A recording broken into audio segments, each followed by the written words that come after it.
नमस्कार मित्रों, बीना की क्लास में आपका स्वागत है। पिछली क्लास में हमने चर्चा की थी विकास की अवस्थाओं के बारे में।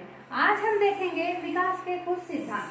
तो विकास के सिद्धांत के अंतर्गत मुख्य रूप से हम देखेंगे मनोविश्लेषणात्मक सिद्धांत, जिसको इंग्लिश में कहा जाता है साइको एनालिटिकल थ्योरी। तो साइको एनालिटिकल थ्योरी किसने दिया? Sigmund Freud. उसके संस्थापक, प्रवर्तक या फादर किसे कहा जाता है? सिगमंड फ्रायड को। तो चलिए देखते हैं सिगमंड फ्रायड के बारे में। सिगमंड फ्रायड का जन्म 1856 में यूरोप का एक देश ऑस्ट्रिया, वहाँ पे एक स्थान है वियना, वहाँ पे उनका जन्म हुआ था और इनकी शिक्षा वियना विश्वविद्यालय से पूरी की गई थी। इन्हें तंत्रिका विज्ञान या मनोविश्लेषण के संस्थापक या प्रवर्तक कहे जाते हैं। आकर्षित मनोविज्ञान जो है कार्ल जूंग, एडलर व एरिक्सन मुख्य रूप से इनके आकर्षित मनोवैज्ञानिक है। सिगमंड फ्रायड से कार्ल जूंग, एडलर और एरिक्सन का कुछ बातों में अलगाव भी हो गया। अलगाव का मुख्य रूप से कारण यह है कि यह जो सिगमंड फ्रायड है, इन्होंने सेक्सुअलिटी यानी काम प्रवृत्ति पर आवश्यकता से अधिक बल दिया है। देखते हैं मनोविश्लेषण। मनोविश्लेषण क्या है? यहाँ मनोचिकित्सक की एक विधि है जिसके द्वारा फ्रायड ने कई रोगियों का इलाज भी किया। सिगमंड फ्रायड की जो मृत्यु है 1939 में हुई। आगे हम चर्चा करेंगे मनोविश्लेषणात्मक सिद्धांत और जानेंगे मनोविश्लेषणात्मक सिद्धांतों के अंतर्गत किन किन पहलुओं का अध्ययन किया गया है। तो देखते हैं मनोविश्लेषणात्मक सिद्धांत। मनोविश्लेषणात्मक सिद्धांत किसने दिया? सिगमंड फ्रायड ने। तो देखते हैं मनोविश्लेषणात्मक सिद्धांत का इंग्लिश नाम क्या है?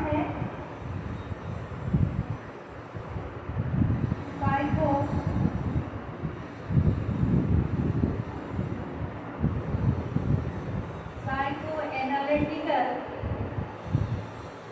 थ्योरी। मनोविश्लेषणात्मक सिद्धांत का को इंग्लिश में कहा जाता है साइको एनालिटिकल थ्योरी। इसके अंतर्गत उन्होंने 3 पहलुओं का अध्ययन किया है। स्थलाकृति आकारात्मक संरचना फर्स्ट है, सेकेंड है गत्यात्मक संरचनात्मक संरचना और थर्ड है मनोलैंगिक विकास का सिद्धांत। तो देखते हैं स्थलाकृति आकारात्मक संरचना जो है, इसमें सिगमंड फ्रायड ने मन की दशाओं का अध्ययन किया है। आपको जस्ट ये याद रखना है कि मनोविश्लेषणात्मक सिद्धांत के अंतर्गत स्थलाकृति आकारात्मक संरचना, गत्यात्मक संरचनात्मक संरचना और मनोलैंगिक विकास का सिद्धांत दिया है। अब स्थलाकृति आकारात्मक संरचना के अंतर्गत हम देखेंगे इन्होंने मन की दशाएं का अध्ययन किया है। स्थलाकृति संरचना में उन्होंने मन की दशाओं के बारे में बताया है। जो गत्यात्मक संरचनात्मक संरचना है, इसमें उन्होंने व्यक्तित्व के प्रकार बताए। व्यक्तित्व के प्रकार के बारे में हम चर्चा करेंगे। गत्यात्मक संरचनात्मक संरचना जो कि हम अभी जस्ट करने वाले हैं। फिर हम देखेंगे मनोलैंगिक विकास का सिद्धांत। यहाँ मनोलैंगिक विकास का सिद्धांत जो कि मनोविश्लेषणात्मक सिद्धांत का ही एक पार्ट है, 5 अवस्थाएं बताई हैं। 5 अवस्थाओं के बारे में सिगमंड फ्रायड ने मनोलैंगिक विकास को समझाया है। तो इसमें आपको बस इतना ध्यान रखना है कि मनोविश्लेषणात्मक सिद्धांत के अंतर्गत 3 पहलुओं का अध्ययन किया गया है।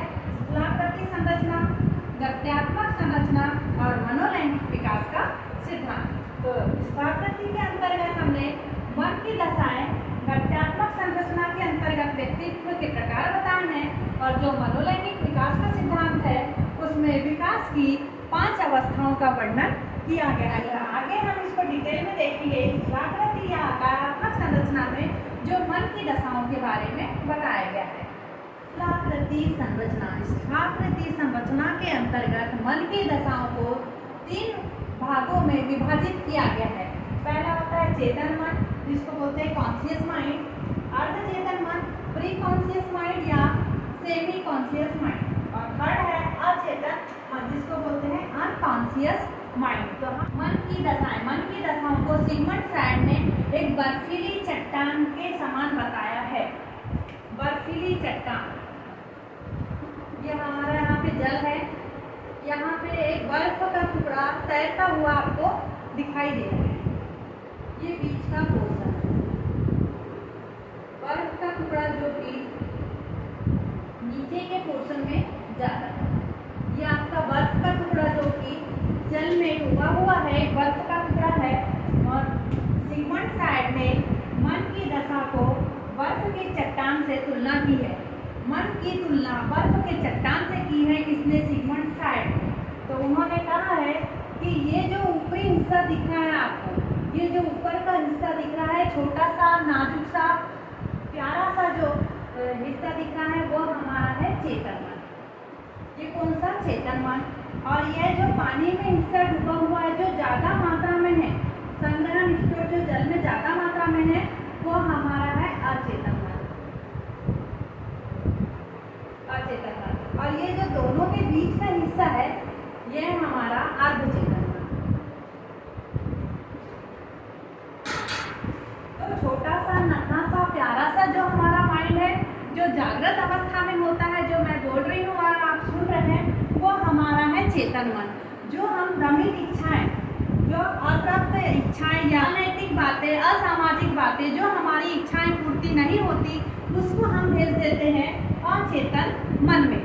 और जो यह दोनों के बीच की कड़ी होती है, यहाँ पे दोनों के बीच को जोड़ने का जो काम करता है एक पुल की तरह, उसे हम बोलेंगे अर्धचेतन मन। तो जो हमारा चेतन मन है वो होता है 1/10 भाग, यानी 10% हमारा कौन सा मन हुआ? चेतन मन।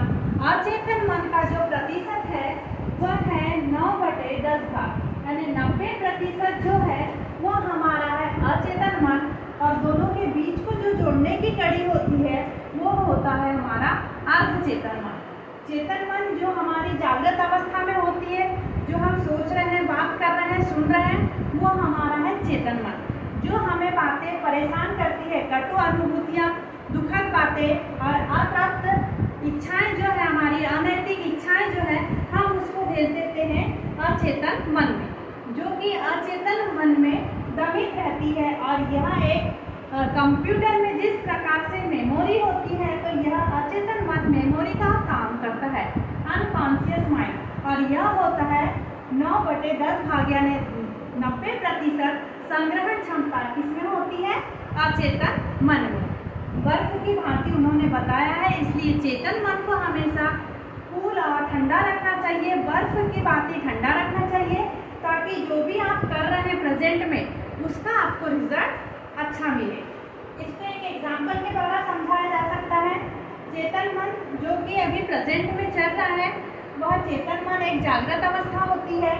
अचेतन मन जो है, जैसे आप परीक्षा हाल में गए, घर से तैयारी करके गए और आपको लगा कि अरे मुझे तो कुछ भी याद नहीं है, लेकिन आपकी तैयारी पूरी हो गई और एग्जाम हाल में आप जब क्वेश्चन पेपर अटेम्प्ट कर रहे हैं, तो धीरे धीरे आपके आंसर्स आते जा रहे हैं। कहाँ आते जा रहे हैं? उनके अचेतन मन से चेतन मन में, अचेतन मन से चेतन मन में आपके आंसर आते जा रहे हैं और आप उसको कंटिन्यू लिखते जा रहे हैं। तो अचेतन मन आपका स्टोरेज होता है।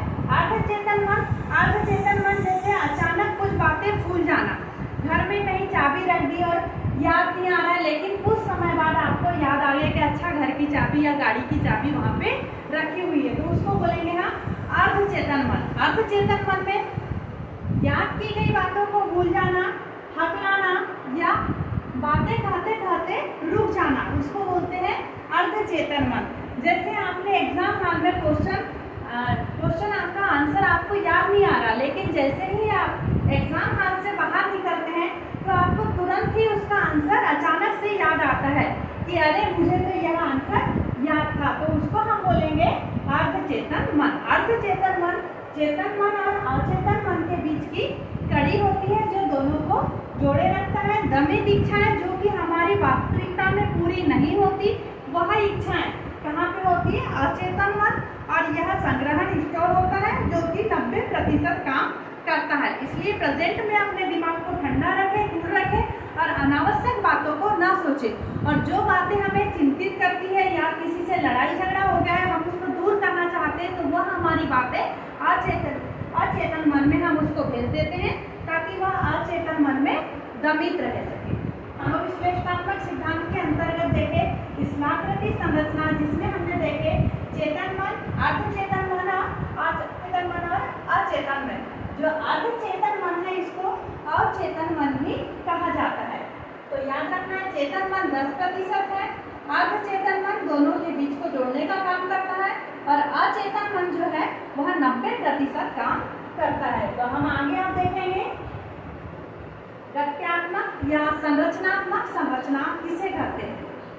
मनोविश्लेषणात्मक सिद्धांत के अंतर्गत है गत्यात्मक संरचना। गत्यात्मक संरचना के अंतर्गत हम देखेंगे व्यक्तित्व के कारक। व्यक्तित्व के कारक सिगमंड फ्रायड ने 3 प्रकार के बताए हैं, इड, ईगो और सुपर ईगो।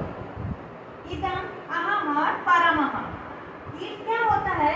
जब व्यक्ति की शारीरिक इच्छाओं के ऊपर उसका जब मानसिक संतुलन या मानसिक कंट्रोल नहीं हो पाता तब वहाँ इदम जागृत होता है।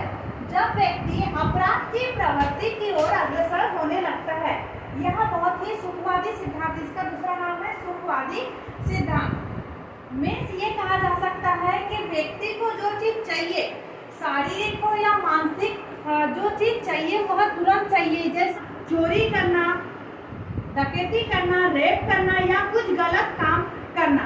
जब वह प्रबल इच्छा इतनी जागृत हो जाती है कि हमारा मस्तिष्क भी उसको कंट्रोल नहीं कर पाता, तब वहाँ इदम की इच्छा जागृत होती है। तब हम उसको बोलते हैं कि यह इदम अवस्था में है और यह बहुत सुखवादी होता है। उसे सामाजिक और नैतिकता का कुछ आभास नहीं रहता।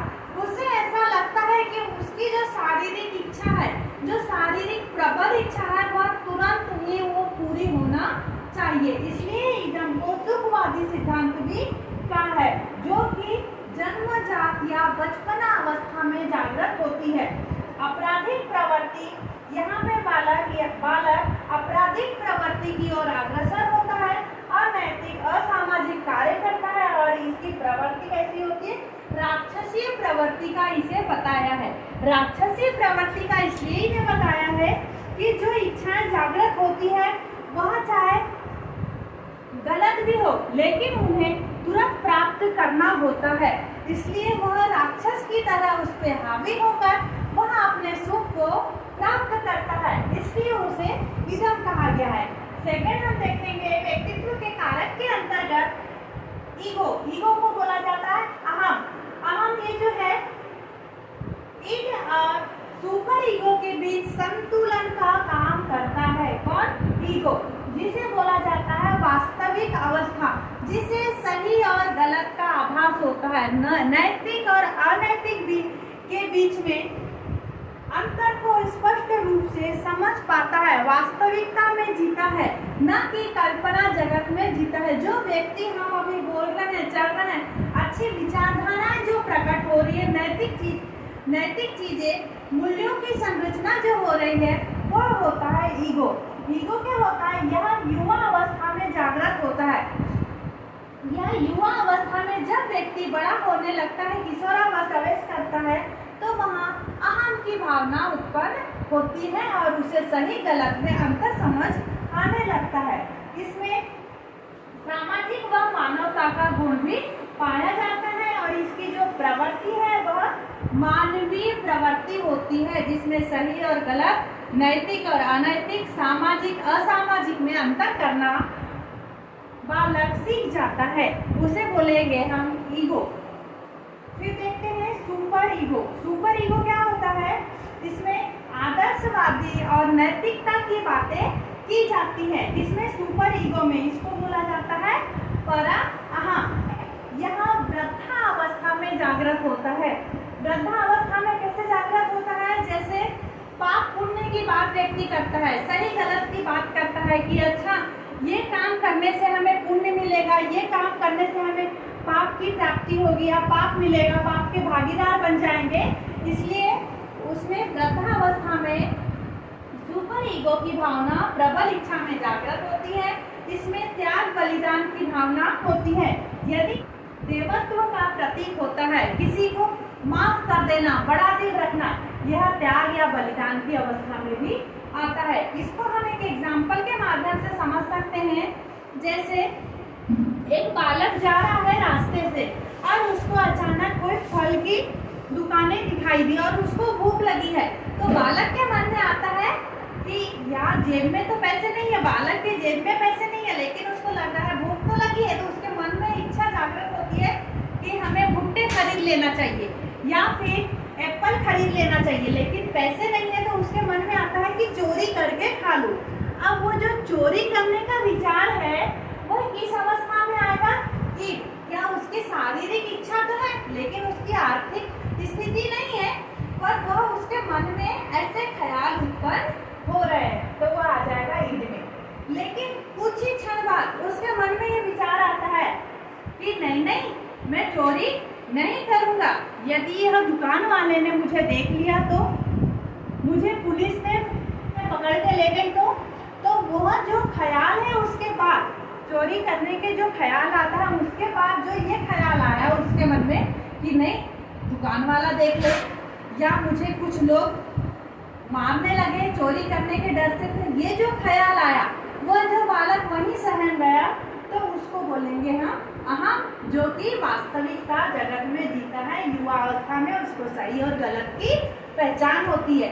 फिर हम देखेंगे सुपर ईगो।